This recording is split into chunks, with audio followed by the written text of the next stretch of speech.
1, 2, 3, 4. Salut, je suis Tony, et voici Every Frame a Painting. Aujourd'hui je vais vous parler d'un réalisateur que j'adore. Mais avant ça, laissez-moi être franc, je pense que les comédies actuelles, surtout les comédies américaines, se sont complètement égarées. Je ne déteste pas les blagues, les acteurs, les dialogues ou les histoires racontées. Mon vrai reproche est que leur façon de faire du cinéma, l'utilisation des images et des sons pour produire des gags, est juste. Quoi? C'est chiant. Hop, poubelle. Bon, chacun ses goûts. Ce que vous trouvez drôle l'est. Je ne dis pas que ces films sont nuls, ou que vous êtes nuls si vous les aimez. Ce que je veux dire, c'est que ces films ne sont pas des films. C'est juste du théâtre légèrement monté. Tout le monde est immobile et se parle en gros plan. Aucun des gags n'arrive visuellement. Ce sont juste des sons. Et en plus, même pas tous les types de sons, juste des dialogues. Et c'est triste. Car ce n'est qu'une fraction de ce que le cinéma peut offrir. En dehors de l'animation et de quelques pubs, la comédie visuelle va à reculons. Et si vous aimez la comédie visuelle, je ne peux que vous recommander Edgar Wright.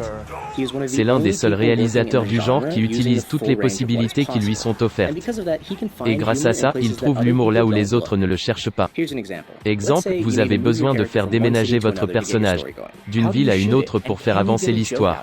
Comment le filmer? Et pouvez-vous en tirer une blague? Eh bien, non pas en envoyant une deuxième équipe pour le filmer et que chaque plan est un simple travelling. En incluant des panneaux explicites, en ajoutant des plans génériques en hélico. Et en ajoutant de la musique pour que l'audience ne meure pas d'ennui. C'est de la réalisation fainéante, ennuyeuse, on a déjà vu ça 1 million de fois. Qu'est-ce qui se passerait si vous étiez inventif en filmant ce genre de scène?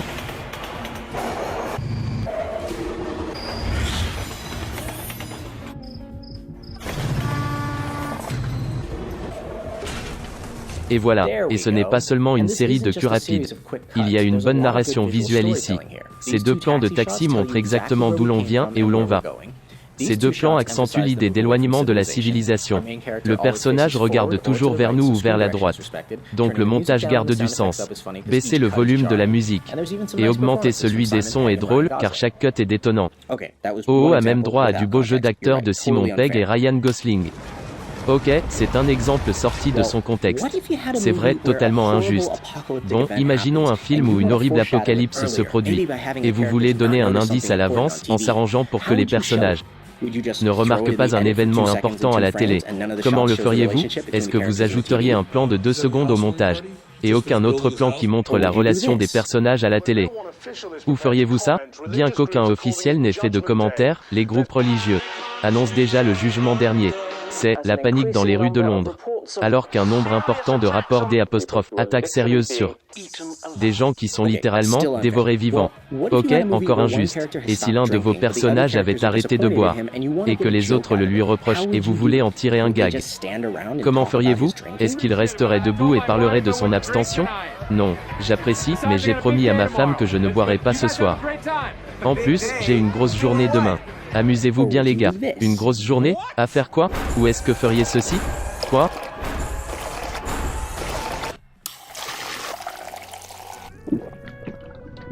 J'arrive pas y croire. C'est ce qui différencie un réalisateur médiocre d'un grand. La capacité à trouver de nouvelles façons de filmer les scènes les plus banales. Les bons réalisateurs comprennent qu'on peut faire rire juste par la mise en scène. Voici un exemple de David Bordwell, les choses surgissant dans le cadre sont drôles.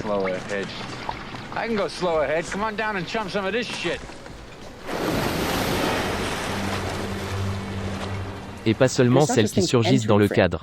Voyez l'opposé. Dites au revoir à Miss Laura. Au revoir, Miss Laura. Vous pouvez faire rire grâce à un zoom. Ouvrez le coffre et baissez les fenêtres SVP. Vous pouvez faire rire avec un travelling. Shirley, je suis désolé. Je rentre à la maison, Brita. Je sais, Shirley, je sais. Non vraiment, je rentre à la maison, tu peux m'aider? Oh. Vous pouvez faire rire avec un panoramique.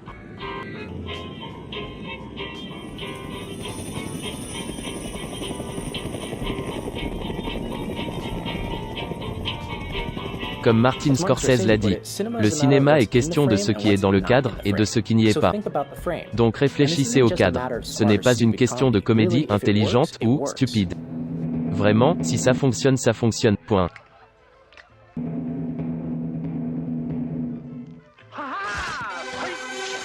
Donc voilà 8 choses qu'Edgar Wright fait avec l'image et le son, que je voudrais voir d'autres réalisateurs essayer. Croisillon 1, des choses qui entrent dans le cadre de façon marrante.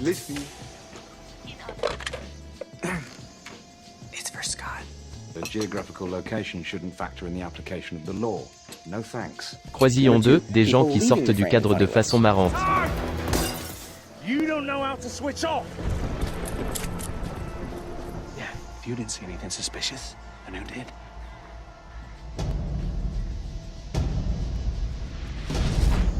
Croisillon 3, des allers et retours.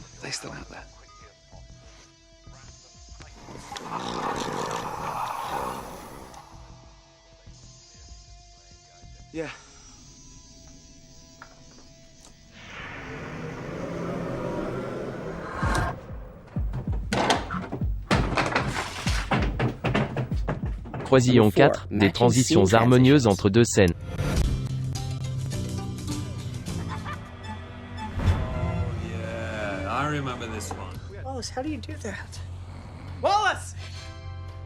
Croisillon 5, des bruitages parfaitement timés.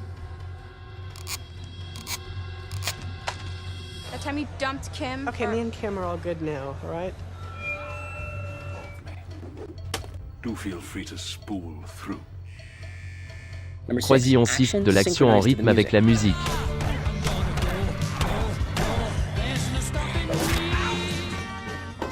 Drinking beer pubs. Shall we?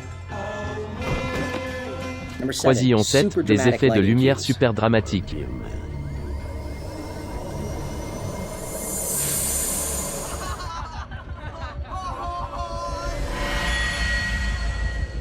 What it is about that girl. Scott, I forbid you from hitting on Ramona, even if you haven't had a real girlfriend in over a year.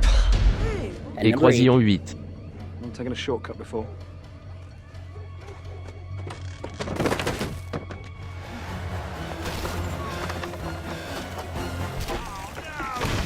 Et puis soyons fous, ajoutons un Croisillon 9.